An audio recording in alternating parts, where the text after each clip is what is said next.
Good morning. Good morning. Good morning.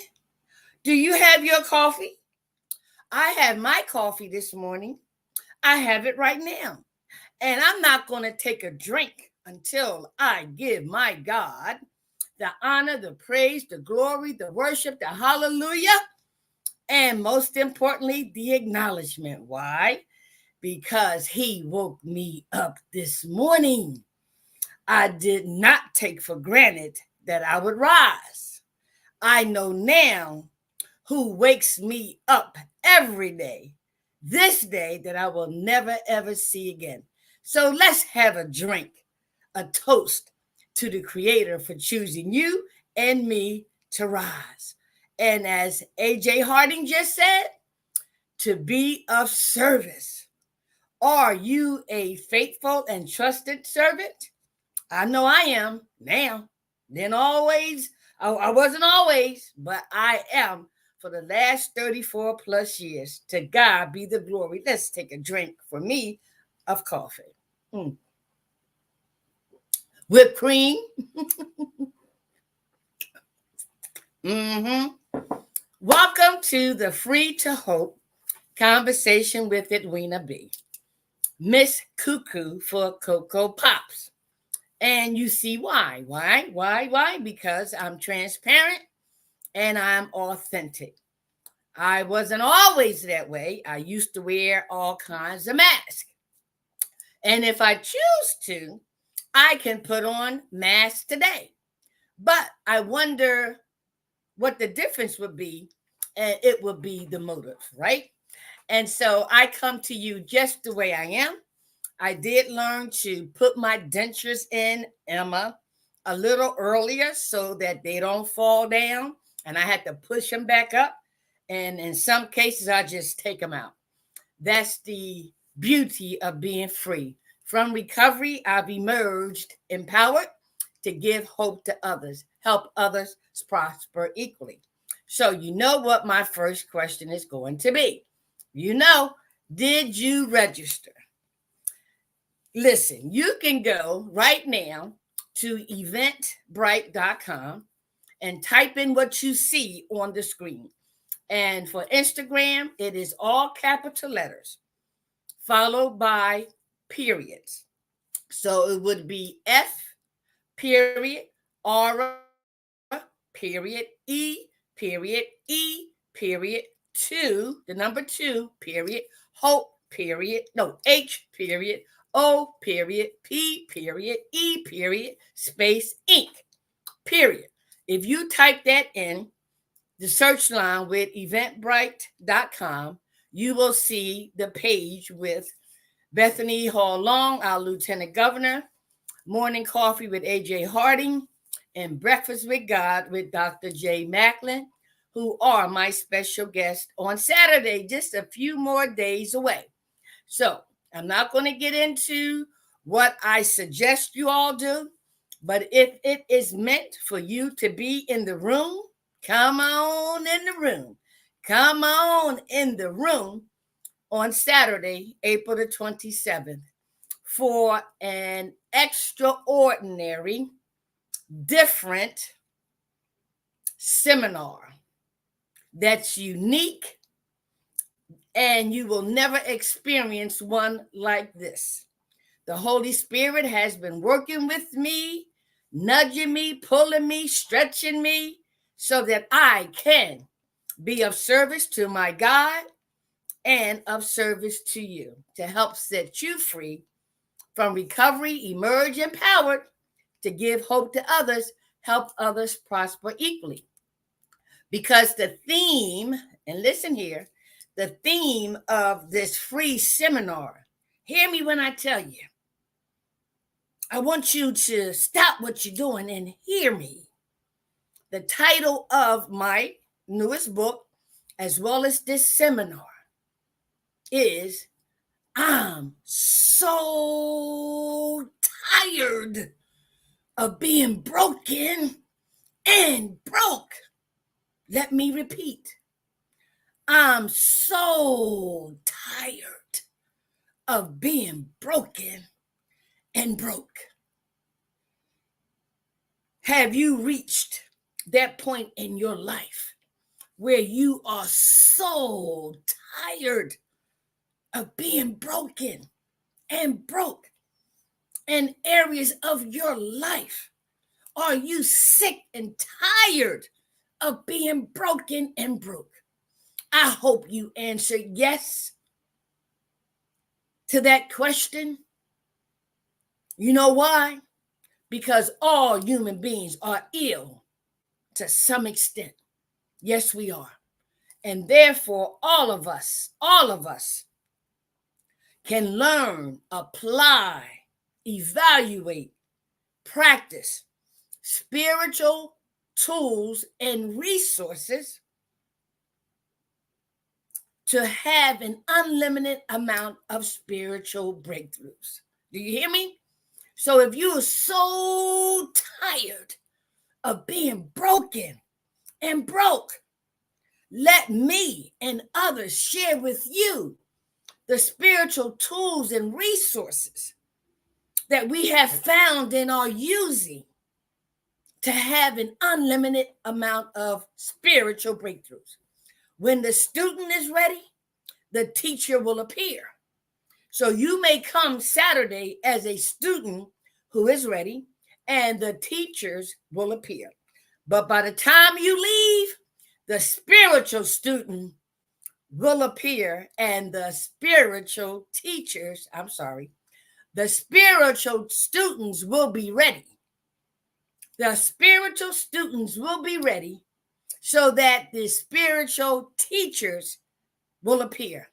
Okay? So you'll come Saturday as a student who is ready, and we will present to you spiritual teachers for you to learn from. But by the time you leave, the spiritual student will be ready so that the spiritual teachers will continue to appear. Okay? So I'm not even going to say any more about that. Now, what I am going to say is that my special guest, as you know, is Bethany Hall Long, right? And Dr. J. Macklin and AJ Harding. And I also shared with you how they are going to be coming to us as the individual, not the one with the title. I've learned that the only title that I need is servant. Oh, yes, yes, yes. When I say what was freely given to me, I need to freely give to you, is that one of being a servant. First to my God, to myself, and then to you. Once I learn how to serve him, and once I learn how to serve me, then I learn how to serve you in a spiritual way. I said yesterday on my Instagram or Facebook, one of the questions that I ask the question that I ask myself often when I want to say something, do something, act a certain way, I ask myself, Edwina, is what you thinking, what you want to say, what you want to do, how you want to act, what mask you want to put on, is it going to feed the flesh or is it going to feed the spirit? Yes, it's going to feed the spirit. Because I've been serving the flesh for so long, this is the only vessel that I have, and many unhealthy spirits have occupied it. But since that day on February the 22nd of 1990, underneath that parked car, holler out to a God that I didn't know to take me out this life or show me a better way. He put me on the pathway to spiritual recovery. So therefore, I know the difference. But he still gives me free will. Mm-hmm. So I practice on a daily basis to choose the spirit over the flesh. All right. So the spiritual tools are going to be shared with you on Saturday. And I have some interesting exercises that we are going to do.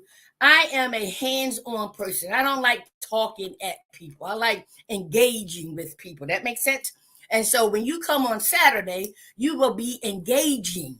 We will be engaging with each other on the title, on the topic of I'm so tired of being broken and broke. But what does that mean? So we will have an opportunity to dissect that, right? To cut it up, chop it up, right? Look at every word, every letter, every statement, right? We're going to conduct surgery on I'm so tired of being broken and broke. Then we're going to assemble all the spiritual tools and resources that are available, that you can and I can be able to put together, right? That brokenness and being broke. Yes. So that we can have, like the AA reflection reading said the other day, a new soil that will produce a new root. Yep. New soil to produce a new root. That's what's going to happen on Saturday. All right. So I've been sharing with you information about how I identified my brokenness. And I shared with you yesterday and a couple days ago the 3 people that had the most impact on my life. And that was my mommy and my daddy and my Aunt Margaret.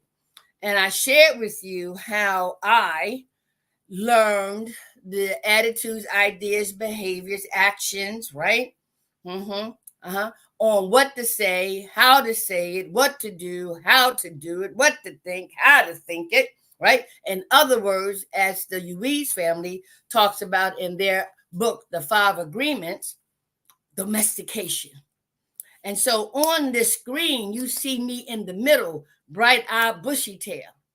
But when you look at me now at the age of 68, and then at the age of 5 or 6, what has transpired over the years that has contributed to my brokenness and being broke, and what result have manifested as a result of my brokenness and being broke. And so on February the 22nd of 1990, underneath that parked car, that's when I had my knee-bowing experience. Very, very, very, very humiliating. I couldn't have been more broken and broke than that. Underneath a parked car? Are you kidding me? But guess what? To God be the glory. I'm so happy and so glad that I admitted my brokenness and being broke. I am so happy because it set me free to learn spiritual tools and resources in order for me to have unlimited amount of spiritual breakthroughs. The fact that I'm sitting here in front of you demonstrates how the practice of spiritual resources and tools can allow you to be totally transparent and authentic. I'm not intimidated by no man. No, I'm not. I will not give anything or anybody that much power ever again to make me go back to drinking, suffer from a mental illness, to go back underneath that parked car. Hell no. I will not. I've worked too hard on my spiritual development, my spiritual evolvement, my spiritual growth to give anything or anybody that much power ever again to steal my joy, my peace, my tranquility. But it was not for me to keep. I want to be of service, like A.J. Harding said this morning. We are born to serve. And so as a result of this picture, I had to learn through my 4th step of the Alcoholics Anonymous program when and how those attitudes, ideas, behaviors, actions were first formulated, not to cast blame, but to understand that there's nothing wrong with me, but there were plenty of things that happened to me. All right. And so it's situations like that that I and others will use as an example to identify our being broken and broke. But more importantly, the spiritual tools and resources we have used, are using for spiritual breakthroughs. Okay. Now, the next thing I want to share with you, right, is the reading for today. All right. So listen, this is deep. I need to take a drink of coffee with this one. Okay, hold on. Oh my God. And I'm glad I left myself enough time to really dissect this baby. The Alcoholics Anonymous reading for today, Daily Reflections. It reads, learning to love ourselves. Did you hear that? Did you hear that? The topic for the AA Daily Reflections is learning to love ourselves. So the co-founder, Bill W., writes in one of his books, as Bill sees it off of page 252, this quote states, alcoholism was a lonely business, even though we were surrounded by people who loved us. We were trying to find emotional security either by dominating or by being dependent upon others. We still vainly tried to be secure by some unhealthy sort of domination or dependence. Okay? The person in recovery shares their perspective from this quote, and they state, when I did my personal inventory, I found that I had unhealthy relationships with most people in my life. My friends and family, for example. I always felt isolated and lonely. I drank to dull emotional pain. It was through staying sober, having a good sponsor, and working the 12 steps that I was able to build up my low self-esteem. First, the 12 steps taught me to become my own best friend. And then, when I was able to love myself, I could reach out and love others. Oh, my. Woo, look, I need a drink. Ha ha. Woo. Do you see why I go to my 12-step meeting every day in one way, shape, form, or fashion, 34 plus years later? Yes, I do. Because of the spiritual information that's going to feed my spirit and enhance the fruit of the spirit manifesting through this vehicle. Yes. Did you get that? And so life, I've learned, is a journey. Life, I've learned, is a process. As a matter of fact, everything is a process. Do you hear me? The information I got through doing my 4th step talks about doing a fearless and searching moral inventory of myself. Okay. And so I have to pause because I just got a flag that my battery is going dead. So y'all hold on. Okay. Hold on.